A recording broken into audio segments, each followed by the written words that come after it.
is Ryan Miller, and for the past 15 years, I've helped hundreds of people to raise millions of dollars for their funds and for their startups. If you're serious about raising money, launching your business, or taking your life to the next level, this show will give you the answers so that you too can enjoy your pursuit of making billions. Let's get into it. Hey founders, have you ever had a brilliant idea but had no clue where to start? Well, in this week's episode of Making Billions, I bring on my dear friend Fred Cary. Fred has built multiple companies, taking them all the way to IPO, acquisitions, and more.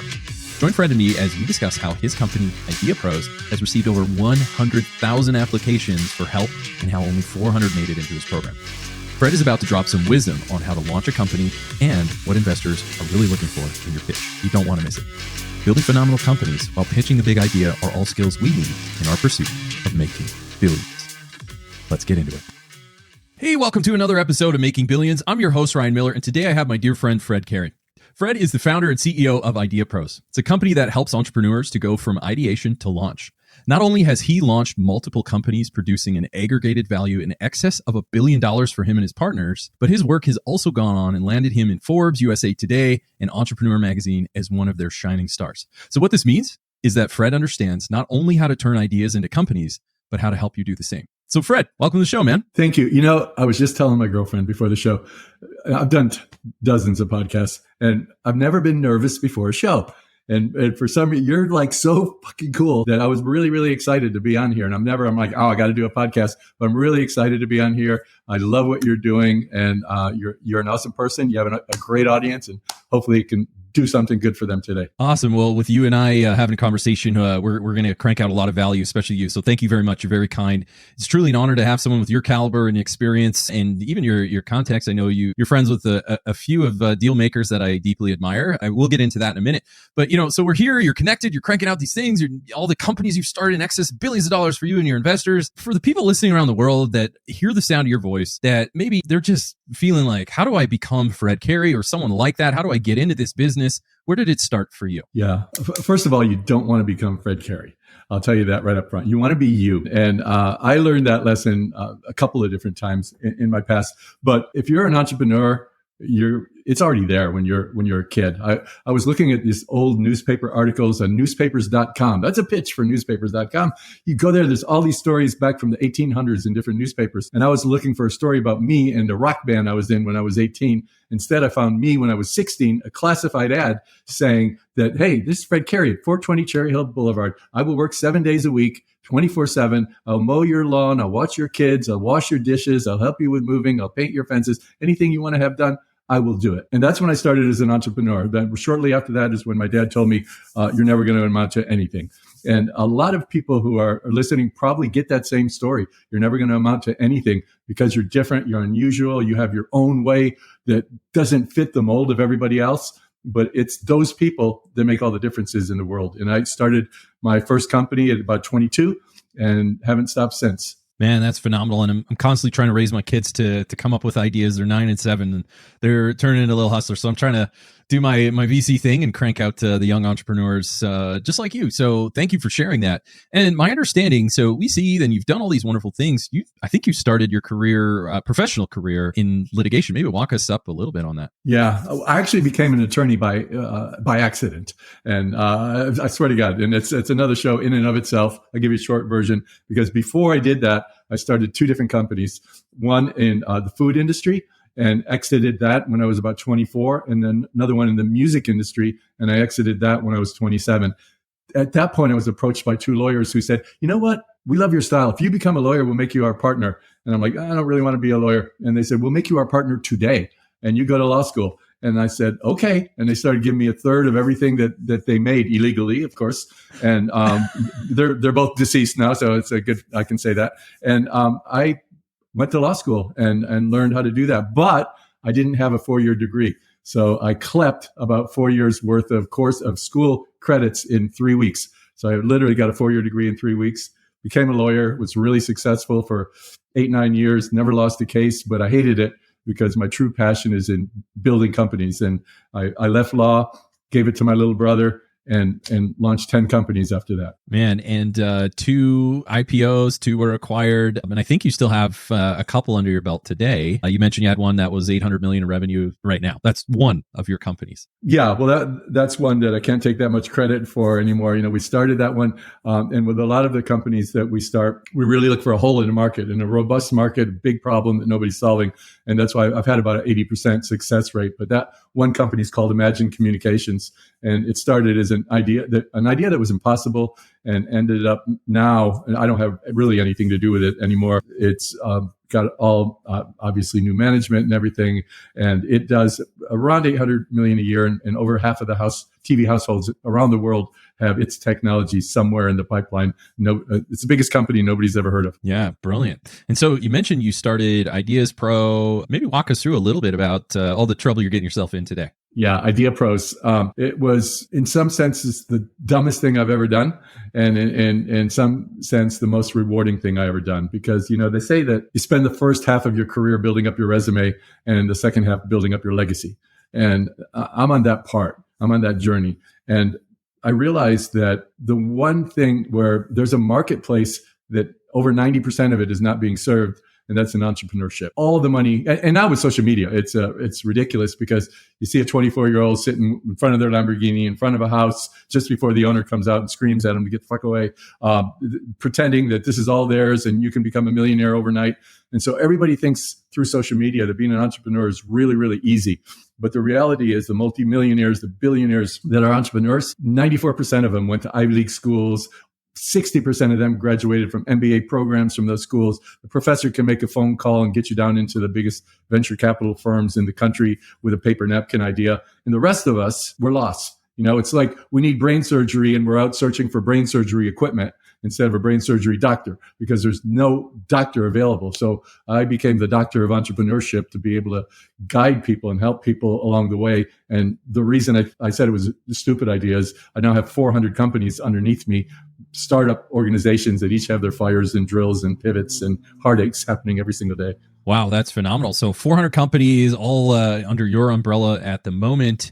Can you walk us through, for entrepreneurs that are listening around the world, maybe walk us through a little bit about what IdeaPros does and how you serve your patients as the doctor of startups? What, like roughly, just loose example of working with someone in your company or you personally. What can entrepreneurs expect to get from you that maybe they can't or likely won't be able to get outside IdeaPros? Yeah. So the reality, it's really 2 words: outsiders, insiders. Right? The insiders are those people that I was talking about that go out of those schools, that all the venture capital money, all the private equity money goes pouring to that tiny bit of the entrepreneurial population. And the rest of us are really left not knowing what to do. We want to be entrepreneurs. 55% of Americans state that at one time or another, they had their own business. Well over half of Americans had their own business, yet at any given moment, only 17% of us identify as entrepreneurs. So there's a lot of death and destruction going on in that population because there is not a system in place to have you become an insider. So our flagship product at IdeaPros was this kind of all-in partnership. You pay us $100,000 to $250,000 up front, give us 30% of the company that we're going to start together. And it's kind of an upside down venture capital firm. You put in some money, we put in money, we handle everything, and we go from a raw idea to a nationwide launch. And that's a flagship product I've had all along. But I've had 100,000 applications and only was able to take 400 people. So now we have all sorts of other products from free to a couple $100, training, teach you how to turn your shitty idea into a great idea, really gets you to understand your market. And so we've compartmentalized, and we have tons of different programs at ideapros.com that people can sign up for. Brilliant. Yeah, I love that. So, from all your experience, and I'm so curious. 400 companies, 100,000 applications, aggregated business value over in the billions. Man, you've been busy building that legacy, brother.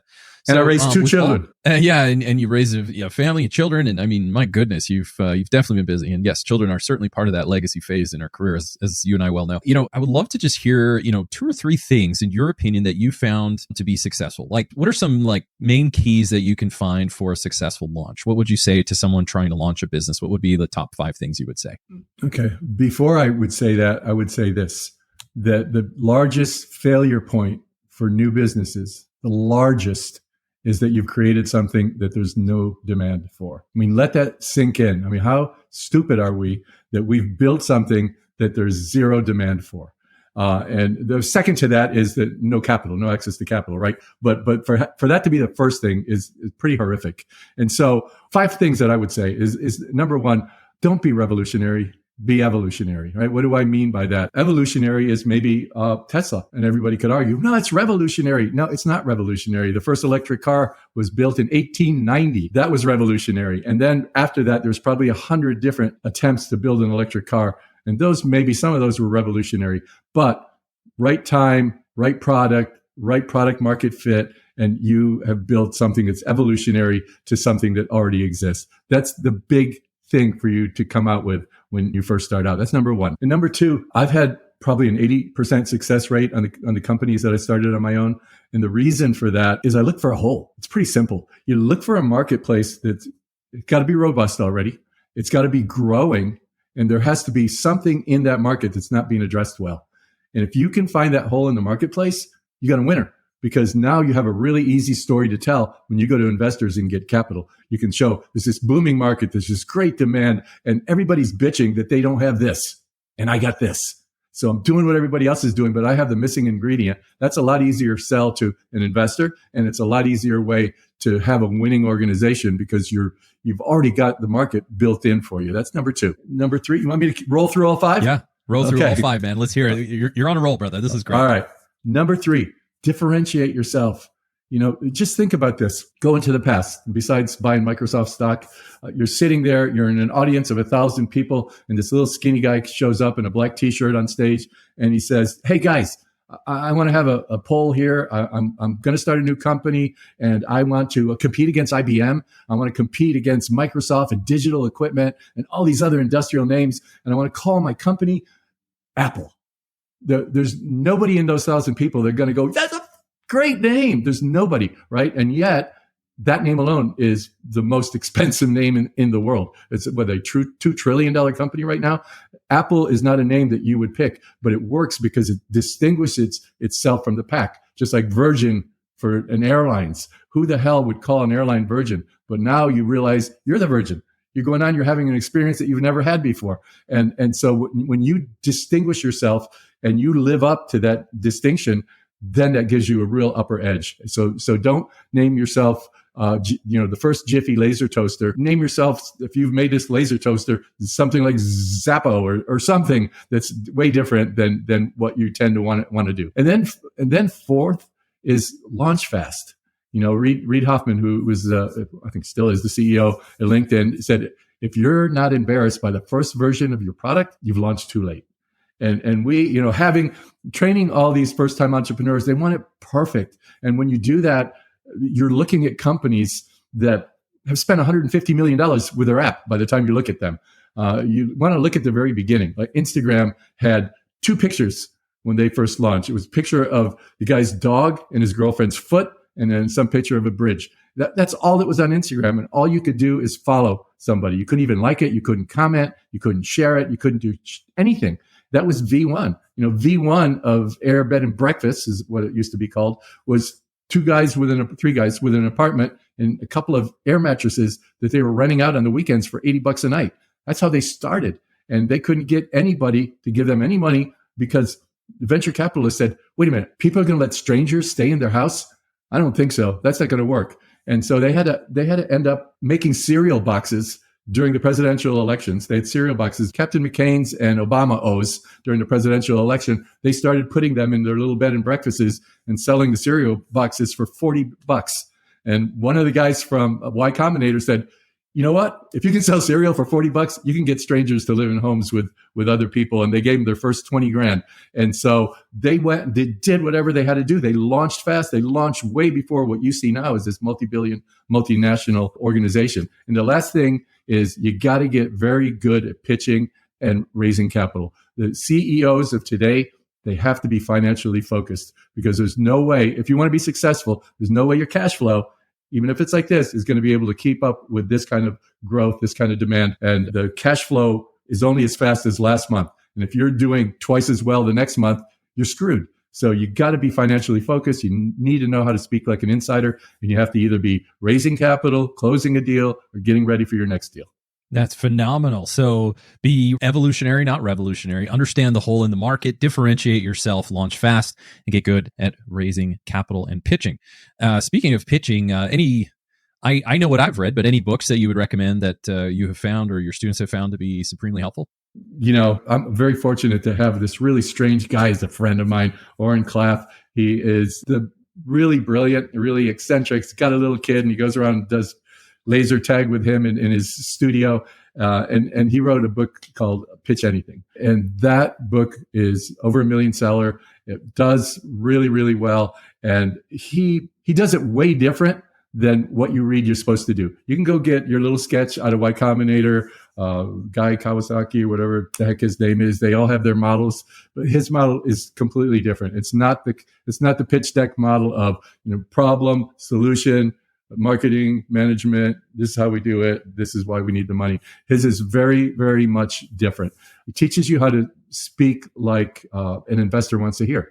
If you're an investor, the last thing you want to hear is about how awesome you are, how revolutionary, as we talked about, your product is. They don't want to hear that. They want to hear that there's this big shift in the world, and it's created this big gap between supply and demand, whatever that shift is, and you're going to help fix the demand side of that equation. Investors want to hear about two things: supply and demand discrepancies. After all, right, they arbitrage on fractions of a penny all day long. If they see this huge gap in the marketplace, now you're getting their attention. And the second thing you got to understand, they're not buying your grand idea. They don't care if Justin Bieber is your spokesperson on Instagram. They don't care that you want to give back to the hungry. They care about one thing. They're buying a piece of paper from you. And that piece of paper is a stock certificate or it's a promissory note. And they want to know, what do I have to pay for this? What am I going to get back? And when am I going to get it back? And you need to focus on those things when you're making a pitch. So you're focusing on the big change in the world. Forget about all the technical features of your product. They don't give a shit. And you're going in there, you're exploiting this marketplace hole, and you're going to make 10, 20, 50 times return for that investor. That's what you really need to get behind on a pitch deck when you're out there speaking to people. Man, I can tell the wisdom. And yeah, Oren Klaff, I mean, that he's very well known in the circles that I roll in as well. So a lot of love and respect for that guy and the work that he's been able to do to support entrepreneurs and even fund managers. So I've got his books as well. So when building pitch decks, raising capital, I mean, what advice, you mentioned that as kind of one of your final 5 of those. Maybe you can unpack that a little bit about pitch decks and raising capital and just some quick notes on that part of starting a business. Yeah. Look, a real important thing is to know when to walk away. With every pitch deck, as I explained, you have that supply-demand issue. You need to start with the world is shifting. The world's a different place. There's the same thing like, companies like Uber started out as an easy way to hail a cab and find out where they were along the way. That's how it first started. And then it grew because they found that it's a pain in the ass to wait for a cab, and you don't know when the next one is coming. You don't know where they are. And so screw the cabs. We're going to have our own fleet. We're not even going to have our own fleet. We're going to hire people to do side gigs and make money at it, right? So they found this big discrepancy in the marketplace, and that's what led them to be where they are. So when you're starting a pitch, you need to be able to explain that big, huge, not in the sense of a problem, this big, huge shift in the marketplace, right? Because hailing a cab was not a problem until we realized there's an easier way to do it. So the problem didn't exist until we created that problem. And then all of a sudden everybody's like, yeah, this kind of sucks. I want something else. And so the world is shifting. So whatever it is that you're selling, whatever it is you're trying to close in a pitch, you got to start with the proposition of the world has shifted. Digitization of America has created this. And because of this, there's this huge demand for this type of product. And there really is not the supply to fill that. And you need to ask right up front whether or not the person you're speaking to buys into that. And if they don't go any further. Leave. You're wasting your time. You're wasting their time. Yeah, and that's one of my favorite technologies, but also investments right now is the angle of, hey, we reduce friction. So again, that's evolutionary, not revolutionary. So revolutionary says, hey, we built a thing, and you and I spoke offline. Revolutionary, it's a tough sell because essentially you're trying to sell something that nobody wants. There's no defined market. That may be good, but usually it's not. And so evolutionary is saying, well, we're going to scoop up an existing market that people already like. We're just doing it better. And one of the best ways is saying, hailing a cab, it's a process. You got to ask people the phone number. What about 2 clicks on your phone and someone shows up? How's that for reducing friction? So it was such a beautiful evolution to an existing process of ride sharing. They didn't even call it that. They just said call it taxi. But now we call it ride sharing, which is just a way of saying, well, essentially someone's going to drive you from A to B and you're going to pay them to do it. But in our model, we do it in a way, or we help our clients do it in a way where it's almost seamless, frictionless from payment to GPS.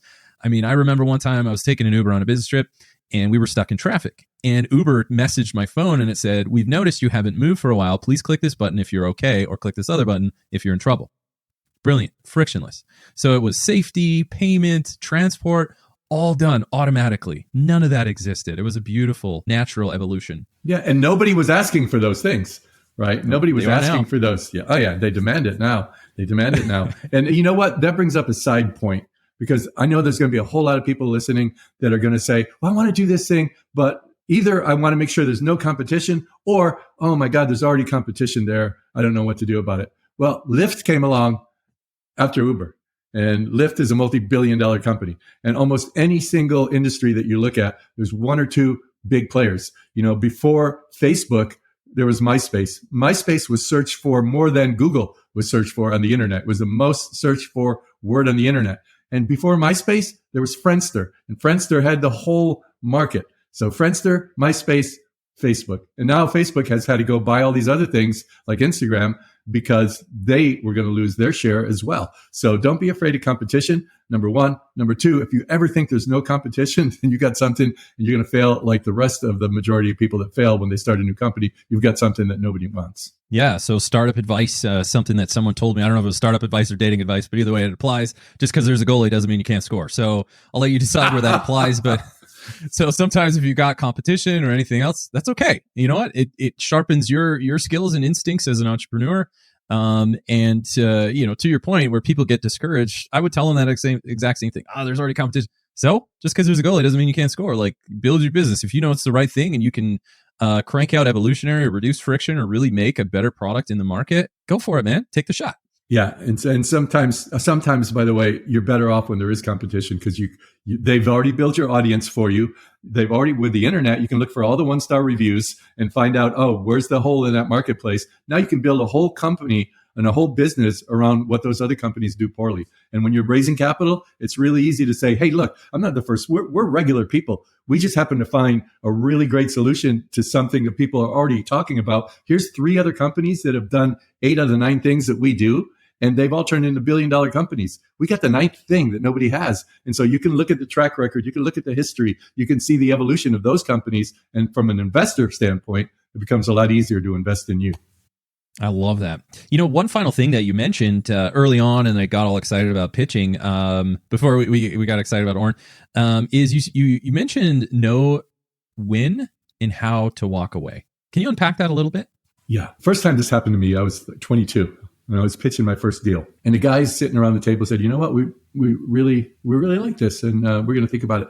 I left, rolled up a joint, I was 22, and just proceeded to celebrate, and never heard from them again. And then later on in your career, you start hearing things like, you know what, this is really good, but there's these 2 things I think you should do. And if you do those 2 things, then I think I'd be inclined to invest in this. So you run out, you spend 3 months, you do those 2 things, you come back and they say, you're too early. Prove those 2 things out for me. Those deals don't get done. You end up chasing your tail. 2 things happen. Number 1, you make yourself look very weak. And ultimately, no matter how good everything else is, in the end, they're going to invest in you, right? If everything else aligns and you don't align, if you're perceived as weak, you're never going to get a deal from anybody. So you got to stick to your guns. You have to know to walk away from situations like that with the Mr. Jones, you know what? Those are probably really good ideas. That's not where we are right now. We know what we need to launch with. This is what we're looking for. We could use your capital, but we have a whole lot of people wanting capital from us. And I'm trying to start this business. I'm really busy. And I know you are too. I don't want to take a lot of your time. Are you in or are you out? And just walk away when it's not the right deal or when they put all these conditions on you. Man, so when to walk away, understanding that, learning how to pitch, and then those top 5 things. And what else would you want our fans to know? Well, a couple of things. Actually, 3 or 4 things, if you don't mind. The first thing is you can follow me on Instagram at official Fred Cary, Cary. Lots of free advice every single day. Number two, if you go to ideapros.com, we have a free insider checklist. It'll be a banner across the top of our page. Go in there. It'll give you a lot of this information, plus several blogs that really go into detail about those things. And finally, if you're an accredited investor, we're out doing a round right now because we're getting ready to go public next year. ideaprosinvest.com. You can go on there and pull down our prospectus and see if you're interested in becoming part of IdeaPros. What we love about it is that when you invest in our company, you're going to be investing in 400 companies because we own 30% of each one of those companies. So you got 401 shots of making it. I love it. Is there anything else as we wrap things up and round third base and head home? Is there anything else that you would want our fans to know? Yeah. Unlike what it shows you on social media, you have to be a dumbass to do this. This is really, really hard. And I'm kind of facetious when I say dumbass, but literally Apple had that commercial about the crazies years ago. And that's what we all are. You have to have perseverance is the number one word. You have to have great resistance to pain, and you have to be able to fail and get up and learn from that lesson instead of be defeated by that lesson. And if you don't have that makeup, if you're not willing to fail before you win, then stick with your 9-to-5 job because you're not going to make it. It's really hard, but the rewards are insane. They're incredible. Man, I absolutely love that. So, just to synthesize everything that we talked about, build evolutionary products, pitch the hole in the market, also the size, differentiate yourselves, launch fast, and just get good at pitching. And then when you pitch, focus on the shifts in the market, and finally know when to walk away. You do these things, and you too will be well on your way in your pursuit of making billions.